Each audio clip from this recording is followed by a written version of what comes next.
नमस्कार, आप देख रहे हैं राइट इंडिया प्लस। बदरपुर विधानसभा के वार्ड मोड़बंद में हम लोग मौजूद हैं। वार्ड नंबर 181 का इलाका है जहां पे हम मौजूद हैं और आज हमारे साथ बातचीत करने के लिए समस्याओं के ऊपर आज हमारे साथ बैठे हुए हैं डॉक्टर BK जैन जी, जो कि अधिवक्ता हैं, वकील भी हैं और बदरपुर विधानसभा से आम आदमी पार्टी के विधानसभा के अध्यक्ष हैं। तो आज हम इनसे बातचीत करेंगे, इनकी राय लेंगे बदरपुर की समस्याओं के ऊपर। तकरीबन 4 निगम पार्षद आम आदमी पार्टी के बदरपुर में हैं और किस तरह से काम कर रहे हैं और क्या क्या समस्याएं सामने आ रही हैं, वो भी हम इनसे बातचीत करने का प्रयास करेंगे। सर, सबसे पहले स्वागत है आपका। ठीक है, आपका यहाँ पधारने पर मैं बहुत बहुत धन्यवाद करता हूँ, आपका स्वागत करता हूँ। सर, बदरपुर से शुरुआत करते हैं। वार्ड नंबर 180 बदरपुर, एम्स के सामने एक अवैध रूप से पार्किंग बनाई गई है, ऐसे आरोप गंभीर लगाए जा रहे हैं जिसमें कहीं ना कहीं आपकी पार्टी के निगम पार्षद उसमें लिप्त नज़र आ रहे हैं, ऐसा बताया जा रहा है। देखिए, निगम पार्षद के लिप्त होने का कोई आधार आपके पास होगा, मेरे पास तो नहीं है। क्या आधार है कि वो लिप्त हैं या उनका कब्जा है, कहाँ है, क्या सबूत है? ऐसा है, ये भारतीय जनता पार्टी के लोग प्रचार कर रहे हैं। अगर वो लिप्त होंगे 1% मान लीजिए, तो वो कानून के अनुसार उनके खिलाफ कार्रवाई होगी। कोई भी करेगा। हमारी पार्टी में अगर कोई सबूत लेके पहुंचेगा तो पार्टी भी इस चीज़ को पसंद नहीं करेगी, बिल्कुल हमारी पार्टी इस चीज़ को अलाउ नहीं करेगी। और अगर आपको लगता है कि वास्तव में ही उन्होंने कोई अवैध कार्य किया है तो सबके लिए कानून के दरवाजे खुले हुए हैं।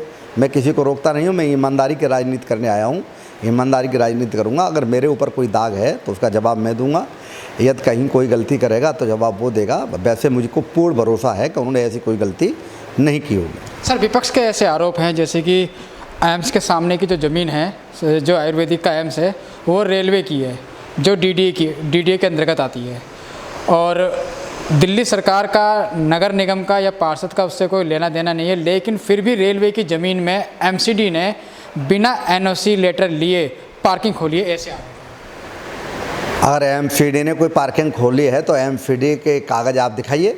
MCD ने कोई पार्किंग खोली होगी तो वो MCD बिना किसी ज़मीन ट्रांसफ़र कराए या बिना किसी परमिशन के NOC के ऐसा तो नहीं कर सकती, ना ऐसा किया होगा।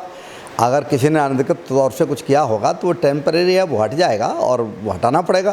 क्योंकि कोई गैर कानूनी तरीके से किसी भी एजेंसी की ज़मीन पर कोई कब्जा करना या उस पर अनधिकृत तौर से किसी कार्य को अंजाम देना चल नहीं सकता ज़्यादा दिन। सर, बदरपुर विधानसभा के नहर पार की अगर बात करी जाए तो ओजोन का इलाका माना जाता है। जब भारतीय जनता पार्टी के पार्षद थे, भारतीय जनता पार्टी के विधायक थे, सांसद थे, तब आम आदमी पार्टी ओजोन का ठीकरा और मकानों की जो तोड़फोड़ MCD के द्वारा होती थी उस पर कहीं ना कहीं BJP को घेरने का प्रयास करती थी, BJP के ऊपर आरोप लगाते थे। यहाँ तक कि आपने भी कई बार आरोप लगाए थे ओजोन को लेकर BJP के ऊपर। लेकिन नगर निगम में अब केजरीवाल जी की सरकार है, आम आदमी के पार्टी के ही 2 वार्डों में पार्षद हैं, जैतपुर वार्ड और हरिनगर वार्ड। उसके बाद भी जो है MCD का हथौड़ा अभी भी लोगों के घरों में चल रहा है। देखिए, जहाँ तक ओजोन का सवाल है वो ऑलरेडी रामवीर सिंह बिधूड़ी जी की देन है और उन्हीं के रहते हुए उन्हीं की गलतियों से ये ओजोन लगा था और आज भी वो ओजोन हटा नहीं है, जबकि उन्होंने बार बार वायदे किए उन्होंने। और ये इसमें DDA का दखल है, वो DDA की तरफ से सारी कार्रवाई होनी है, DDA सेंटर के अधीन है। तो ये तो रहा उनका मामला कि अगर वो ओजोन हटेगा तो विधायक के मतलब लिखने पर और उनके द्वारा जो कार्रवाई की जाएगी उस पर केंद्र सरकार जो है उसका निर्णय करेगी, तब वो ओजोन हटेगा और उसके लिए कानूनी प्रक्रिया से जो भी गुजरना होगा वो MLA साहब को ये काम करना होगा। और जो सर वहाँ पे मकान तोड़े जा रहे हैं, पहले जब BJP में MCD में BJP थी तब आम आदमी पार्टी आरोप लगाती थी कि BJP की तानाशाही है और MCD में BJP है और MCD का हथौड़ा लोगों के घरों में चल रहा है। लेकिन अब तो आप ही की पार्टी MCD में है और आप ही की पार्टी के ऊपर गंभीर आरोप लग रहे हैं। देखिए, नगर निगम के अनुसार कोई भी व्यक्ति बगैर नक्शा पास कराए मकान नहीं बना सकता, ये बात बिल्कुल स्पष्ट है। लेकिन हाँ, ये अनधिकृत कॉलोनियाँ हैं। यहाँ हम लोग जिस बात को ध्यान रखते हैं, पार्टियाँ भी ध्यान रखती हैं, चाहे वो कौन सी भी पार्टी हो, कि जो है 100 गज 50 गज के लोग मकान बनाएं और उनको कोई छेड़खानी नहीं करता है। लेकिन स्वयं ही लोग डर जाते हैं।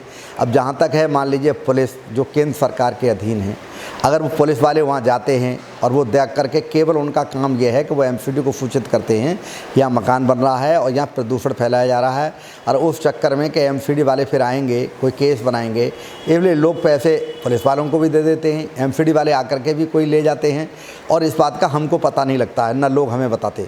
यदि लोगों को पता लगे कि अगर कोई इस तरह का आदमी आ रहा है और गैरकानूनी तरीके उगाही कर रहा है या उनसे कोई रिश्वत मांग रहा है, तो उसकी वो वीडियो बनाएं, हमें भेजें, हम कार्रवाई उनके खिलाफ़ करेंगे और पार्टी से हट करके भी करेंगे। किसी भी आदमी से रिश्वत मांगने वाले को जेल के सिंचों के पीछे ले जाएंगे, चाहे वो कितनी बड़ी पोस्ट पर हो, लेकिन सबूत तो उनको ही पैदा करने होंगे। अब जब रिश्वत उनसे मांगी जा रही है तो कंप्लेंट भी वही होंगे, साथ साथ सबूत भी उनको देने होंगे, कार्रवाई हम करवाएंगे, व्यक्तिगत तौर से भी इसके लिए हम तैयार हैं। सर, आज दिल्ली के लिए बड़े दुर्भाग्य की बात है, और एक बात और है कि दिल्ली में अब आम आदमी पार्टी की सरकार है, नगर निगम में भी आप लोगों की सरकार है, लेकिन सबसे बड़ी दुर्भाग्य की बात है कि पूरी तरह से दिल्ली में सत्ता केजरीवाल जी के हाथ में आने के बाद भी शिक्षक लोग केजरीवाल जी के निवास पे प्रदर्शन कर रहे हैं, आशा वर्कर उनके निवास पे प्रदर्शन कर रहे हैं, उसके अलावा जो नगर निगम के कर्मचारी हैं वो भी प्रदर्शन कर रहे हैं। आखिर क्या हो रहा है सब दिल्ली में? देखिए, हो सकता है 1% कहीं कोई प्रॉब्लम हो और मिसअंडरस्टैंडिंग कुछ हो रही हो, ऐसा नहीं है। किसी की तनख्वाह वेतन तो हमारी सरकार कभी किसी का रोकती नहीं है, नगर निगम भी नहीं रोकता है। कोई डिले हो सकता है, उसका कोई अन्य कारण भी हो सकता है। तो ये कहना कि वेतन नहीं मिल रहा है, ऐसा कोई संभव नहीं है कि वेतन किसी को नहीं मिले, वेतन सबको मिलेगा और समय से मिलेगा। कोई डिले हो रहा होगा, उसका अन्य कोई कारण आप बताइएगा, या हमारी नज़र में ऐसा भी कारण हमारे संज्ञान में नहीं आया है। ऐसा नहीं है कि उनको वेतन नहीं मिलना चाहिए या वेतन नहीं मिलेगा, 100% मिलना चाहिए और 100% मिलेगा। सर, एक और सवाल मैं आपसे पूछना चाहता हूँ। आज दिल्ली के अंदर जो सबसे बड़ा मुद्दा बना हुआ है वो बना हुआ है यमुना जी में दिन प्रतिदिन जो है गंदगी बढ़ती जा रही है। करोड़ों रुपए केंद्र सरकार ने दिल्ली सरकार को यमुना सफाई के दिए थे, लेकिन 2015 से आज 2023 हो चुका है, लेकिन अभी तक यमुना जी की सफाई का काम नहीं हुआ। क्या कहेंगे? देखिए, यमुना की सफाई पहले से तो बेहतर है और निरंतर बेहतर हो रही है। यमुना की सफाई चल रही है। ये कार्य कई बार जो है लंबे होते हैं, क्योंकि यमुना में जो गंदगी है वो पीछे से आती है। हरियाणा का भी तमाम हिस्सा पानी उसमें आता है और वहाँ से प्रदूषित होकर के आता है। दिल्ली जो सफाई करती है अपने एरिया में ही करती है, दूसरे के एरिया में तो करने जाती नहीं है और न कर सकती है। तो जो हम सफाई यहाँ करते हैं, वो सफाई करने के बावजूद भी जितना हम शोधन करते हैं वो दूषित हो जाता है पीछे से पानी आने के कारण। लेकिन उन सब पर भी विचार करते हुए कुछ और बेहतर जो हो सकता है वो करेंगे, और पीछे से हरियाणा सरकार से भी इस मामले में बात की जाएगी और हरियाणा सरकार से भी कहेंगे कि इस काम को करें, और ये पार्टी हमारी इस काम में कर रही है, निरंतर उनके संपर्क में है। देखिए, जो कार्य दिल्ली के अंदर है वो अच्छा करने के लिए हम प्रथम वरीयता में हम उसको कर रहे हैं। रही इस बात की बात, जो जिसका कार्ड ही दूसरे लोग हैं उनसे भी कहेंगे कि वो भी जो है इसमें सहयोग करें। धीरेन्द्र सचदेवा दिल्ली प्रदेश के बीजेपी के अध्यक्ष हैं। उनके आरोप हैं कि करोड़ों रुपए केंद्र सरकार ने यमुना जी की सफाई के लिए केजरीवाल सरकार को दिए थे और सारे के सारे पैसे केजरीवाल जी डकार गए हैं, और यमुना जी की जो दुर्दशा है वो बहुत ही दुर्भाग्यपूर्ण है। डकार गए का मतलब है हमने पैसे खा लिए जी। अगर इस तरह के सबूत हैं तो आप सबूत लाइए। ये सब झूठी बातें हैं, बेईमानी की बातें हैं, ठगी की बातें हैं। एक बात बताइए, किसी को बदनाम करना बहुत आसान है, काम क्यों नहीं किया? कभी उनकी भी सरकार दिल्ली में थी, तब क्यों नहीं काम किया? काम करने से किसी ने रोका था? हमारी सरकार वायदे पूरे करती है, जो वचन दिए हैं उनको पूरा कर रही है। हम काम करने में विश्वास करते हैं। हमारी राजनीति ही विकास के नाम पर है और हम गरीबों की सेवा करने के लिए किसी भी हद तक जाकर के काम करते हैं और इसमें कोई समझौता नहीं करते हैं। भाजपा को यही चीज़ अच्छी नहीं लगती है, इसलिए भाजपा जो है दिल्ली के अंदर, पंजाब के अंदर, तमाम दिल्ली के तमाम राज्यों के अंदर भाजपा का मुकाबला केवल आम आदमी से है, इसलिए वो घबराती है और इसके लिए खींच करके और दुखी होकर के हमारे नेताओं पर झूठे मुकदमे बना करके उनको फंसाने का प्रयास करती है। आज तक सुप्रीम कोर्ट ने या किसी उच्चतम कोर्ट ने हमारे खिलाफ़ कोई कार्रवाई नहीं की है।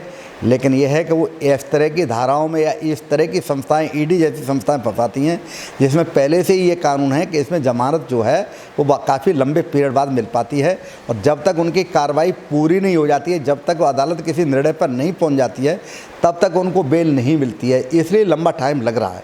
बाकी हमारे लोग निर्दोष साबित होकर के निकलेंगे बहुत ही जल्दी, और तब हम उस दिन आपसे बात करेंगे। सर, जैसे कि आपने बोला कि हम लोग गरीबों की बात करते हैं, गरीबों के लिए काम आम आदमी का है। आज वही गरीब का दिल्ली के अंदर दम घुटता जा रहा है। कारण है जहरीली हवा। दिल्ली के मुख्यमंत्री अरविंद केजरीवाल जी हमेशा पराली का जिक्र करते हैं और हरियाणा और पंजाब के ऊपर इसका ठीकरा फोड़ने का प्रयास करते हैं, लेकिन 26 दिसंबर 2012 से जब से आम आदमी पार्टी का गठन हुआ है, 13 में आप लोगों ने पहला चुनाव लड़ा, और लगातार तब से पॉल्यूशन की स्थिति दिल्ली के अंदर विकट होती जा रही है, बढ़ती जा रही है, लेकिन दिल्ली सरकार के सभी प्रयास निरस्त साबित हुए। देखिए, ऐसा नहीं है। हमने वृक्षारोपण किया है, और वृक्षारोपण का परिणाम ये निकला है कि दिल्ली के अंदर 20 से 30% के बीच 20 से 30% के पॉल्यूशन में सुधार हुआ है। बाकी रहा इस बात की बात है, जब ये सीजन, विंटर सीजन आता है, तो निश्चित तौर से पॉल्यूशन की स्थिति कुछ विकराल रूप धारण करती है। 15 साल शीला दीक्षित ने सरकार चलाई, लेकिन उस दौरान पॉल्यूशन की ऐसी स्थिति सामने नज़र नहीं आई। यहाँ तक कि पटाखों पे प्रतिबंध लगाने की नौबत तक नहीं आई, लेकिन पिछले 9 सालों से देखा जा रहा है लगातार पटाखों पे प्रतिबंध लगाया जा रहा है। देखिए, पटाखों पर प्रतिबंध जो है सरकार लगाती है, कोर्ट उसको अप्रूव करता है, कोर्ट भी उसको मानता है कि भाई ये चीज़ नहीं होनी चाहिए। पहले आपको ज़िंदगी ज़रूरी है या पटाखे? जीवन वो आपका सुरक्षित हो वो ज़्यादा ज़रूरी है कि आपको पटाखे चलाना ज़्यादा ज़रूरी है? जीवन की को गुणवत्तापूर्ण जो वायु मिले, जिससे लोग सांस ले सकें। हमारे जो बुजुर्ग हैं, जिनको सांस के पेशेंट हैं, उनका दम घुटने की स्थिति में होता है, हमें उनको बचाना ज़्यादा ज़रूरी है या पटाखे? धार्मिकता केवल जो पटाखे चलाने से नहीं दिखती। धार्मिकता इस चीज़ से दिखती है कि आप दूसरों के प्रति कितने जो है दयालु हैं, दूसरों के प्रति कितने विनम्र हैं, दूसरों के जीवन की रक्षा करने में कितने आगे हैं। आपको बताएं कि इस वक्त जो है पॉल्यूशन को कंट्रोल में रखने के लिए पटाखे चलाने की आवश्यकता नहीं है, बल्कि पॉल्यूशन को कंट्रोल करने की ज़रूरत है। अब हमारे जितने कंस्ट्रक्शन के काम चल रहे हैं दिल्ली के अंदर, हालांकि दिल्ली के नागरिक कर रहे हैं अपने अपने मकानों की कंस्ट्रक्शन, कानून है कि नहीं कर सकते इस वक्त, क्योंकि पॉल्यूशन को कंट्रोल में करना है, लेकिन उस पर तमाम एजेंसियां ऐसी हैं, केवल नगर निगम ही उनको कंट्रोल नहीं करता है। पुलिस वगैरह है, सब कुछ है, वो फिर भी धड़ल्ले से बन रहे होते हैं कई जगह, और हम लोग चाह करके भी बहुत बड़ा कठोर उनके खिलाफ़ कार्रवाई इसलिए नहीं की जा सकती है क्योंकि कोई व्यक्ति के पास मकान नहीं है और उसने अगर एक कमरे का मकान बना रहा है तो उसको रोकते वक्त हम जो है मानवीय दृष्टिकोण भी अपनाते हैं। फिर भी हम ये कहते हैं कि कानून सर्वोपरि है। सभी लोगों को हम ये प्रार्थना भी करते हैं कि जब तक ये पॉल्यूशन की स्थिति खतरनाक है, कंस्ट्रक्शन का काम न करें। अगर करना भी ज़रूरी हो तो जो नियम बताए गए हैं उन नियमों का पालन करें, उन नियमों के तहत करें। अड़ोसी पड़ोसी को पॉल्यूशन से परेशानी ना हो, वहाँ पर डस्ट न ज़्यादा उड़े और इस तरह से जो है माहौल ख़राब ज़्यादा ना हो, ये काम वो करें। इसके लिए जो है हम उनसे प्रार्थना करते हैं। तो ये थे डॉक्टर वीके जैन जी। और जैसे कि दिल्ली के अंदर आज सबसे बड़ी जो समस्या है वो है यमुना नदी का जहरीला पानी। दिन प्रतिदिन यमुना के अंदर जो है गंदगी बढ़ती जा रही है, झाग यमुना जी के अंदर नज़र आ रहे हैं और करोड़ों रुपए केंद्र सरकार ने दिल्ली सरकार को 2015 में दिए थे। लगातार यमुना की सफाई की प्राथमिकता का वादा करने वाले अरविंद केजरीवाल जी ने अभी तक यमुना नदी को साफ़ नहीं किया। ऐसे गंभीर आरोप जो है भारतीय जनता पार्टी के, आम आदमी पार्टी के ऊपर लगाए जा रहे हैं। आरोपों में कितनी सच्चाई है और कब यमुना जी की सफाई होगी वो देखना बहुत अहम होगा। तब तक आप जुड़े रहिए, बने रहिए हमारे साथ। नमस्कार।